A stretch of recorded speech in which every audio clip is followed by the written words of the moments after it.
It is officially clinic season. I just was playing because I love the game. And it's scary to me. It's really easy for the game to become a job. Glow sticks in his hands, whistle in his mouth. Man, kids out there playing the game, staying out of trouble, competing. I love it. I'm sure you miss these days. Just got back from the DFW coaches clinic over there in Grapevine. A lot of good memories at that clinic in the past 10 years. And that's what, like, the longer I go to these, that's what I'm figuring out is that one is the opportunity to get specifics, to get details, to get into the trenches, to get into the weeds, man. Like the breakout sessions and like the speakers will go into, they'll get down into the depths, but also like the conversations that occur in the lobby of the embassy suites, man, it's a freaking who's who out there for a 2-day high school coaches clinic of, just right there in the Metroplex at the end of January. It was crazy. Yeah. Well, I've never been to the Lone Star Clinic though, but from what I've heard, it's like the DFW and the Lone Star. Like, if you want to learn ball, go to those. If you don't want to learn ball, you want to learn things outside of football, go to the AFCA or go to the Texas High School Coaches Association. And that, speaking of learning ball and knowing ball, Jason Witten spoke. So for those that may not know, Jason Witten for the past 4 years has been the head coach at Argyle Liberty Christian private school just north of Fort Worth. And they are back-to-back state champions. His first season, which he unabashedly was like, first season 2-8, second season win district, don't know how to finish in the playoffs and lose in the second round to a team that, big picture probably should have beat. And then, things started to fall into place. And there were some pictures. He was like, but these guys right here, this is some of the guys that we played as freshmen on that 2-8 team. And what they became is, special. Now let's not get it twisted. Jason Witten also brought with him his two sons who are both Division I athletes. And there were some other really good kids on that team. But what I loved watching and what was really special to me was that, you see a lot of times that these schools will hire coaches, big name coaches, like big splashes at the high school level.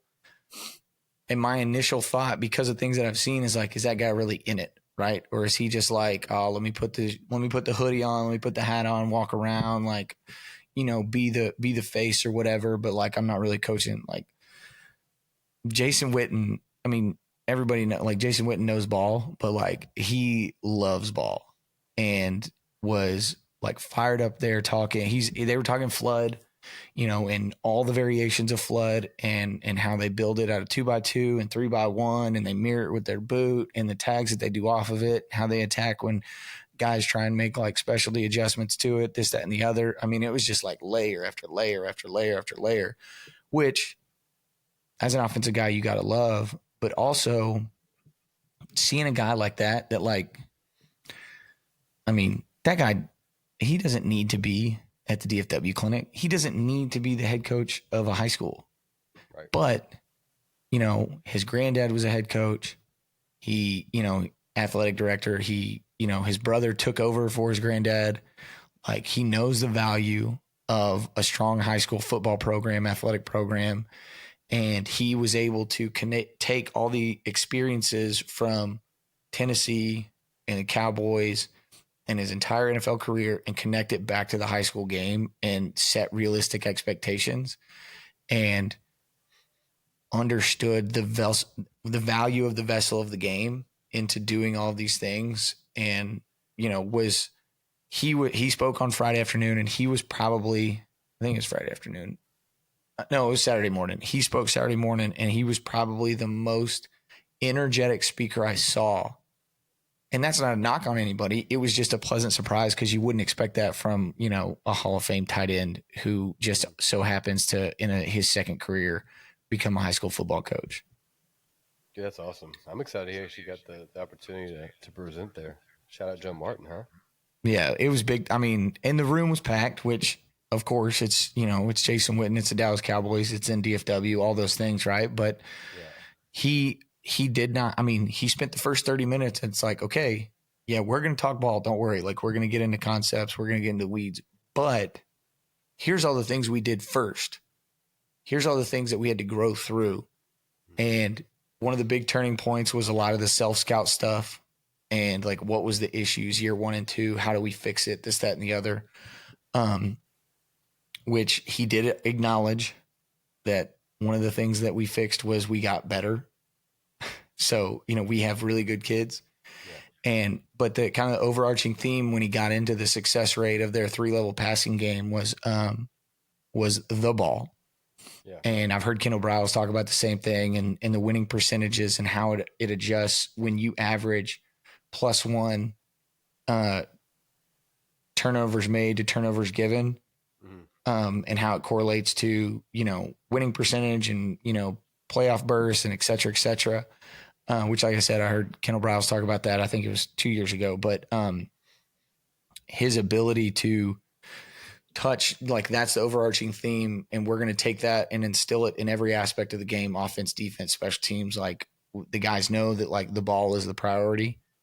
But like I said, man, he was just on fire to be up there talking football. And like they did a lot of high level stuff that, I think there's limitations to. What are your kids capable of handling? What are they capable of doing? I mean, he did, he wasn't afraid to throw out like caveat that slot receivers 10-3 going to Boise State, and that running back's going to USF and, this, that, and the other, which I appreciate the acknowledgement, but it was very detailed. It was not just detailed in this is what everybody's doing. This is how we communicate it. A lot of guys get in there, and I won't say any names. There were multiple schools and multiple coaches that talked this weekend that, they're running their clips and stuff. And at the top of their, whatever they use, right. Whether it's, huddle or, any other video, there's 0 tags. And Witten gets up there and you're seeing everything. You see protection, you see personnel, you see down and distance, you see, like he's like, this is it. This is what we do. And walk through, here's what it's supposed to do. Here's what the quarterback did, whether it was right or wrong. And here's why he did it, and had the notes and had had drawn back on those either seasons or games or whatever. And talk specifically about those notes, which again, like that's, guys do talk ball at that clinic, but he did not hesitate to be like, I don't care. You still got to stop it. I don't care that, we call it Jordan and LeBron. I don't care that that it's a weather series. I don't care that any of that. Like, still got to stop it. And our kids are great at it because of the amount of time and effort and energy we've put into it and they've put into it and this, that, and the other. So shout out to Jason Witten. Very impressed with his presentation. And the last part of that is he attended probably, I'd say minimum 5, maybe 6 lectures. Like as a speaker, still he went to the like O-line breakout Friday night. He was in listening to Brock talk about quarterback run game and RPOs. Like he went to and was drawing on it. Like, 'cause my boy KP, state champion O-line coach over at North Crowley, did a breakout session Friday night, and he gets like a little mini shout out from Coach Witten talking about like, there's a lot of great stuff here, guys. I hope you guys understand that. And like last night, man, those guys know what they're talking about. And like that, that North Crowley O-line coach, this, that, and the other.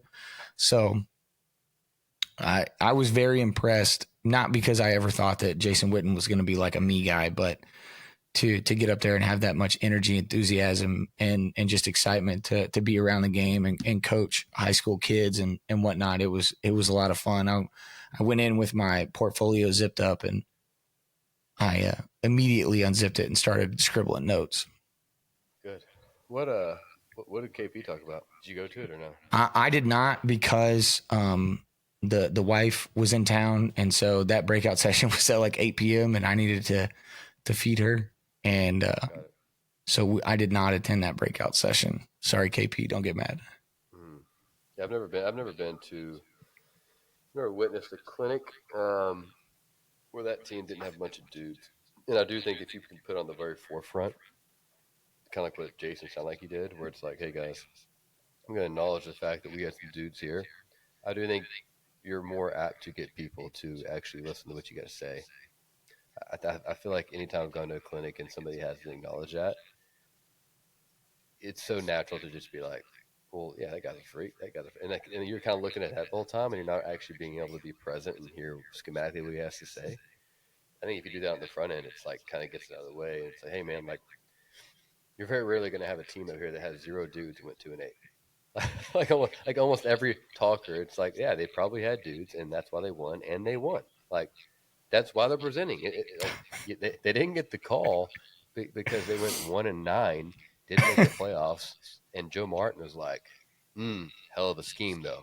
Like, like that doesn't happen. And so it's like, yeah, they're gonna have dudes, and they're gonna be really well coached. And if we can get over that, then you can probably actually hear what they have to say. So I appreciate the Yeah, fact that you did that.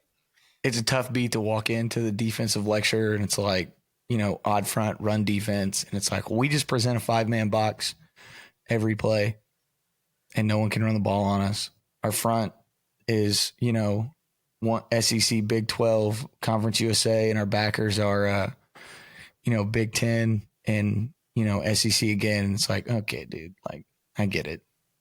Now I did, and those guys are fun because if you catch one that is like that talented, I was listening, I think it was the DeSoto defense coordinator a few years ago, and he paused it like 4 clips in, and he's like, now fellas, let me make something abundantly clear. There you go. A lot of these plays don't work because of me.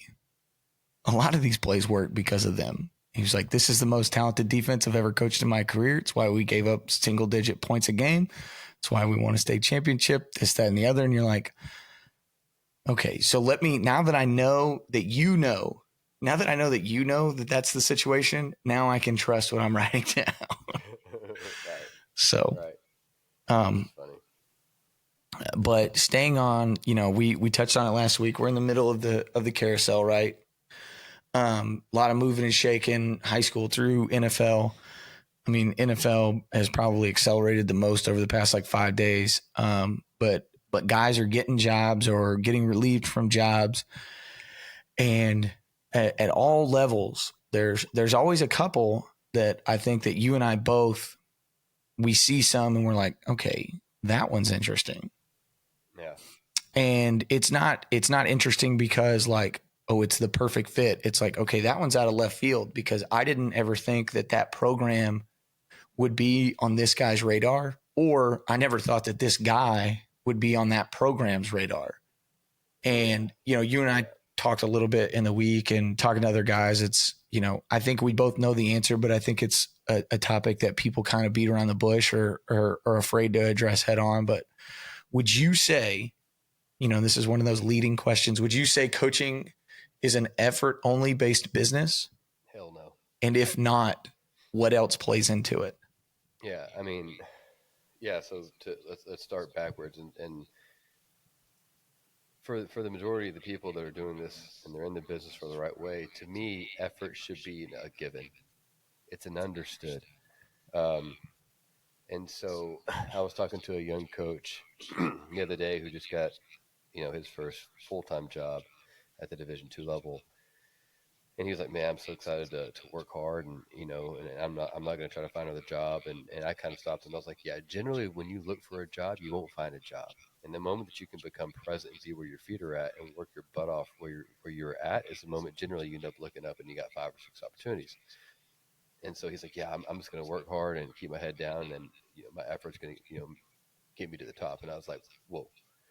So I was like, don't you think for 1 second that your effort will solely get you to this next spot. And I'm not saying that hasn't happened for a lot of people, but the one common thing that is way above the effort thing is who you know. And that is so like that trumps everything in this profession, because we should all be working our butts off.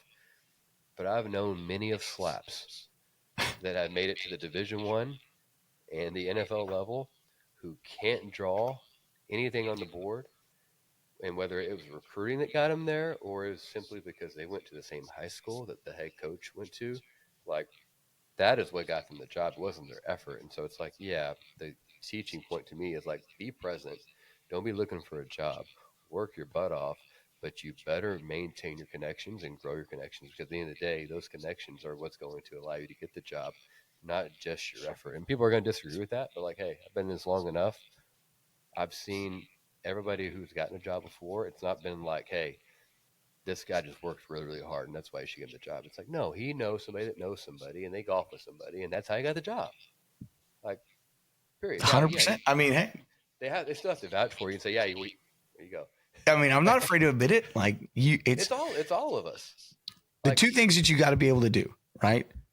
In my opinion, and one of them, if one of them outweighs the other, right? It's a sliding scale, right? You got to reach 100.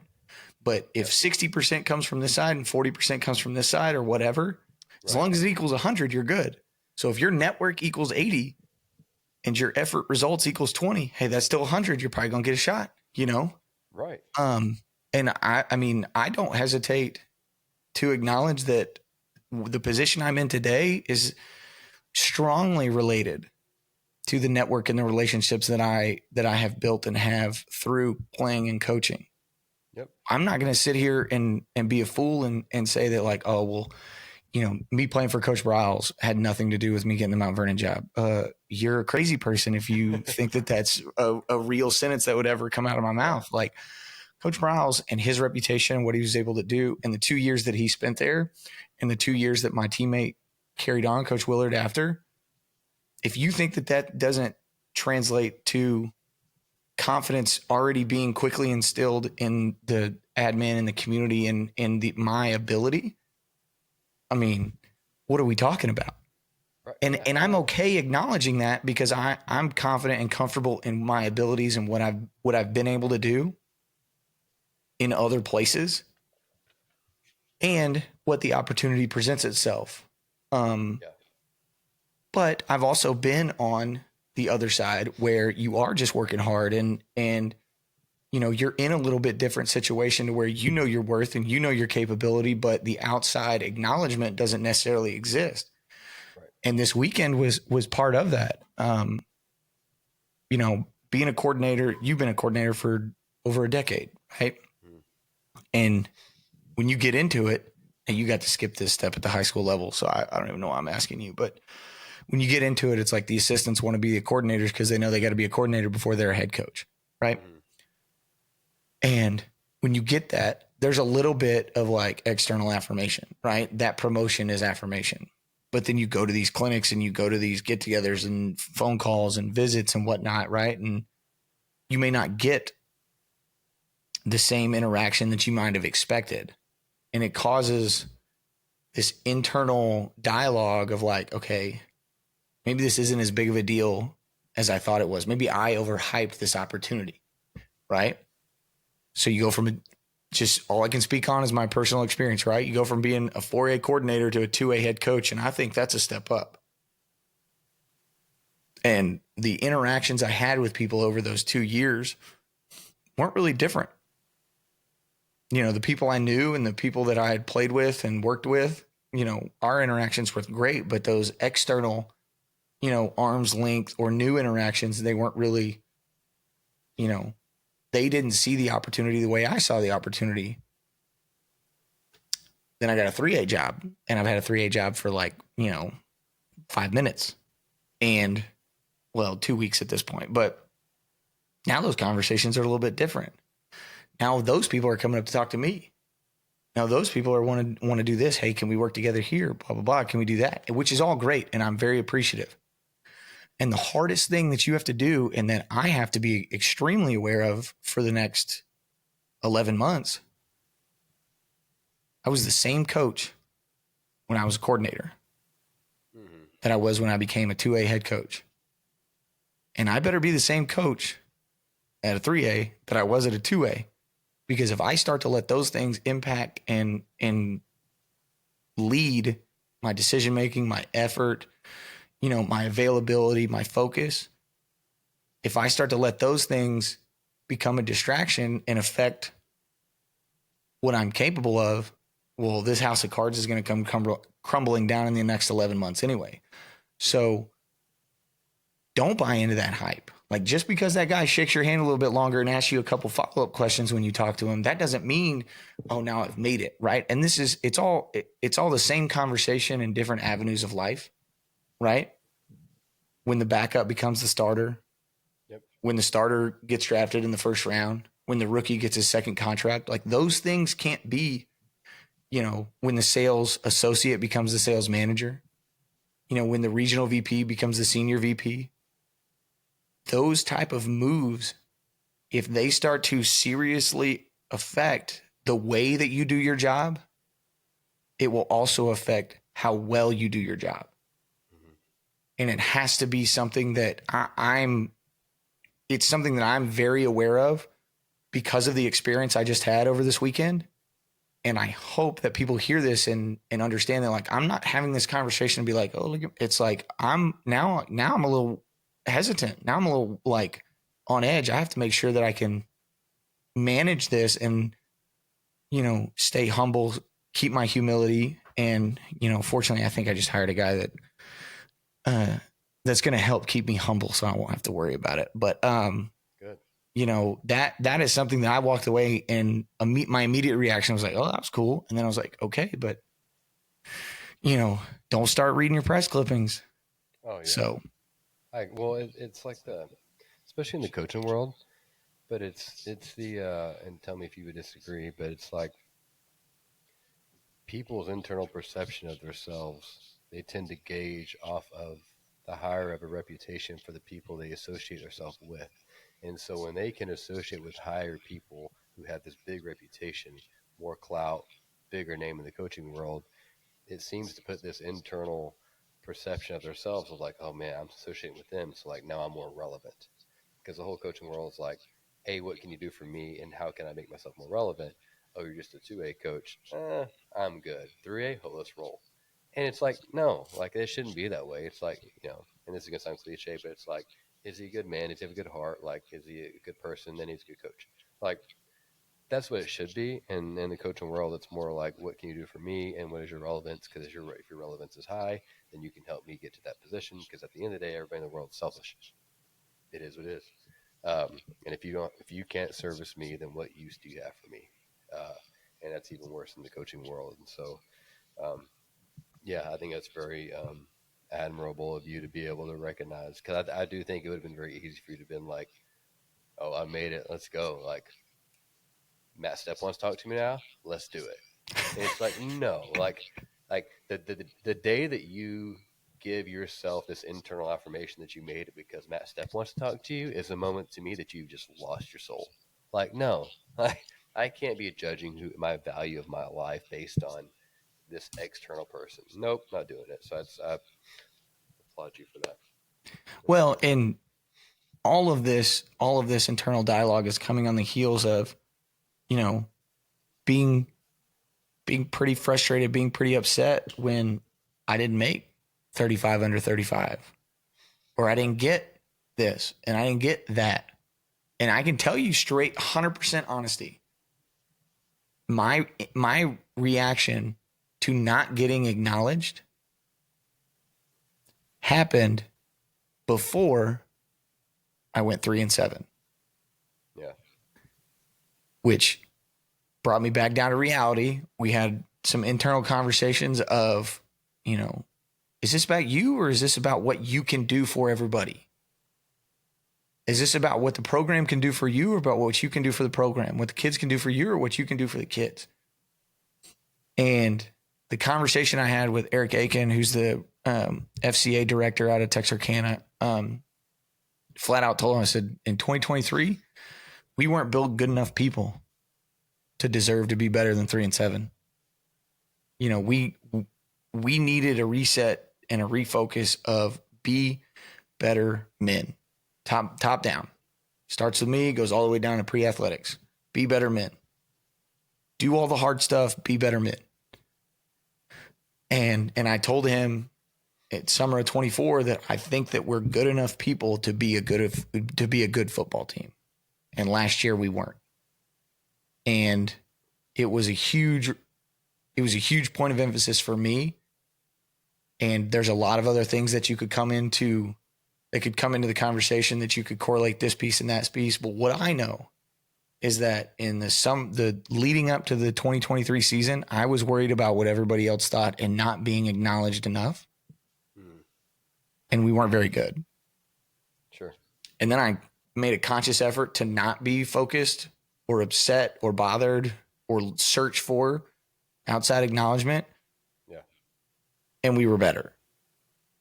So the biggest thing I know that I take away from that is that, okay, if one led to the other and this led to that, well, I'm going to stick with this and just continue to try and focus on that and fight tooth and nail to, to keep the devil off your shoulder, talking that talks more about you than anything else. Yeah, I agree with that. And this is where, like, obviously I'm not a head coach. I've not been a head coach. What I feel like I've done a really good job of, I've tried to do a really good job of the last few years. And this is kind of going more into, I guess, the role of a head coach. But I've tried to observe the actions of a head coach. So, like the example I'll give, and this is what I've been working on myself personally for when that day comes for me, of like, let's say, for example, you create your slogan or whatever it is for the program, whether you're a one-word guy like a John Gordon, he's got the word of the year type of guy, or you're a PJ Fleck where every wall you turn to, you've got, 35 different acronyms and it's a cult, however you want to say Call it what it is. Yeah, I mean, whatever, right? What I find interesting is, like, you as the head coach, in my opinion, should do consistent, constant evaluation. Are you physically, mentally, and spiritually actualizing what you are preaching to the kids? And I've been a part of the programs where it's like they have these slogans and they do it, and you get what you emphasize, and it's like, oh my gosh, like, we're a really good team, And I'm not saying even on the scoreboard, like, that's going to take care of itself. Vanderbilt is the example I'm talking about. It's like we slowly got to that point where it's like we actualized every one of those things, and then all of a sudden now I get it. Getting better players to help. That's always going to be the thing that helps. Like, I'm not stupid, but the foundation of that program is what's going to make it. Is what's made that happen. And I've been a part of other places where it's like we just say all this stuff, but we have yet to talk about one of these slogans. We have yet to actualize it physically, mentally, spiritually, emotionally, and that will be the downfall of who we are. Like, I've been to those places before too. So, like, that's for me what I've kind of been looking at lately as I try to get to your spot one day as a head coach of, like, you know what, I'm not worried about the perception of what other people say, because at the end of the day, we're all going to be 95 on our deathbed. And what I'm going to be worried about is, did I serve, and did I serve my God? Like, that's all that's going to matter. But more importantly, like, I need to be where my feet are at, and how am I serving these kids to be better men? And I think if you do that, like you're doing, you'll look up and people are going to want to know what your secret sauce is. And I think you're doing it the right way. So, Well, keep it up. And again, like, there's another self-serve of, like, humble pie, because you and I have known each other for, almost 12 years now. And as I kind of mentioned, when we left Tarleton, you went straight to the coordinator ranks, right? Yeah. Yep. And as knowing how close you and I are, and the success that you had at every stop along the way, there were moments where I looked and I was like, dang, man, TK's just getting shot after shot after shot. And, like, this guy and this, and like I need somebody to throw me a lifeline. Like, I feel like I'm stuck in the mud here, and I'm stuck in the mud in year 3, right? I'm stuck. I'm bitching about things that don't need to be complained about, right? Mm-hmm. Well, TK got to be a coordinator straight out of college. Yeah, but my first year of coaching high school ball, we go to the state championship, right? Yeah. I was too ignorant and too self-centered in a lot of different moments to acknowledge that, like, they're different, but they're, one's not better than the other. They're just two different paths, right? And I didn't appreciate those in the moment situations and those in the moment experiences, because I was looking over the fence going, yeah, but man, TK just got that article in Texas Monthly. Man, his phone just rang because Trent Dilfer called him, wants to hire him. Man, he's doing stuff for Elite 11. He's doing like remote work for the NFL. Why can't I get on that? Why? And there was 1,000 different factors that had a lot to do with how much I was working, right? You just didn't sleep. You just kept adding projects to the list and lock yourself in the room and watch, 1,000 hours of cut-ups every week. That's why you were getting that. It wasn't because it was being given, it was being earned. and you didn't worry about anything other than this assignment is attached to my name and I have to respect my name. Mm. But I was on the other side of the state going like, man, I just need one break. I just need one break. Failing to realize I was in a pretty great situation. Mm-hmm. I wasn't struggling. And it took some ups and downs, and it took some real struggles on my end for me to start to understand those two pictures of like, you're wasting good moments because you're thinking about other people's success. Mm-hmm. And then when you get what is considered your moment, you're not fully prepared because of how much effort and focus you put into what somebody else was doing. And it's just long ways. It's just a lot of words to say the same thing of be where your feet are, right? Yep. There's 1,000 ways to skin a cat. There's 1,000 ways to run a program. And there's 1,000 different paths to being a coach and being a good coach and climbing the ladder. And success looks different for every single person. But your success won't happen to its greatest potential until you align yourself with exactly where you're standing. Mm-hmm. And there were moments like it's not all sunshine and rainbows over here at the McLean household. There were moments where I put distractions in front of myself because I was worried about my friends and what they were getting to do, or what, people that I necessarily didn't know, or, coming up with excuses why I thought I was better. I did the same thing when I got to Baylor, when I walked on ignorantly. I walked out there and was like, oh, I'm better than him. I'm better than him. I should be on the field. What? Yeah. Son, you weigh 158 pounds soaking wet. You got a long way to go before you can step on the field and survive. Yep. But ego got in the way, pride got in the way. And once I got in that locker room and saw the internals and saw the ins and outs, sat down in my locker and went, okay, this is a 3-year process. This is not a 3-month process. That's right. So That's so true. I feel like the easiest way that I could say it, similar to what you're saying, is like every single moment is preparation for the next moment. And so long that you negate to embrace your current moment, you'll never get the next moment. And if you do, you won't be ready for it. And like, I'm doing my best now. And I think it is a constant fight for every coach to understand that like what you are doing right now is preparation for what you're about to do. If you can continue to do that, so you have great effort while doing that, and you continue to make the connections while doing that, you'll be okay. If you don't, and you continue to allow, yourself to compare, then that's just going to be the thief of your joy. So, yeah, and I, our first few years in the profession, all of these things were like the cliche, like, all right, let's fast forward through that part. Let's just get to the X and O's. mm-hmm. And like, I've just reached a point, I guess now, like this is the beginning of my transition from young coach to old coach of like, brother, I don't care if it's counter, power, or inside zone. Like, if that kid thinks you don't give a crap about him, it ain't going to be a very good play. Yeah. And the relational part has become priority one. And Coach Elliott, had state champion head coach at Salina, him and the offense coordinator, who is also his son, Nathan, spoke at the clinic. And Big Bill was like, listen, my son's going to talk X's and O's. I'm going to tell you why we're different. And it was the submission, the sacrifice, the convincing the kids to put team before self, Mm-hmm. and the kids' willingness to do it because they know every coach on staff gives a crap about them, cares about them, deeply loves them. Put God first. We still have a haircut policy. We still got tall white socks. Nobody wears black. All the things that TK can't stand, Mm-hmm. right? All those things matter, not because I want to control you, because I want to know that you're willing to put team first, and this is a physical representation of that, right? And then I think all of this really falls under the umbrella of like, we've talked about this. Are you transformational or transactional, which was Coach Elliott's big thing. Are you two and done? Are you the job hopper, right? Are you the one thinking, what can I get out of this program? Or are you the one thinking, what can I put into this program? And that was the only high school experience I had up until, 2 years ago. all I knew was the Salina way. So I just made the assumption that every system was pretty close to this outside the haircut policy. Yeah.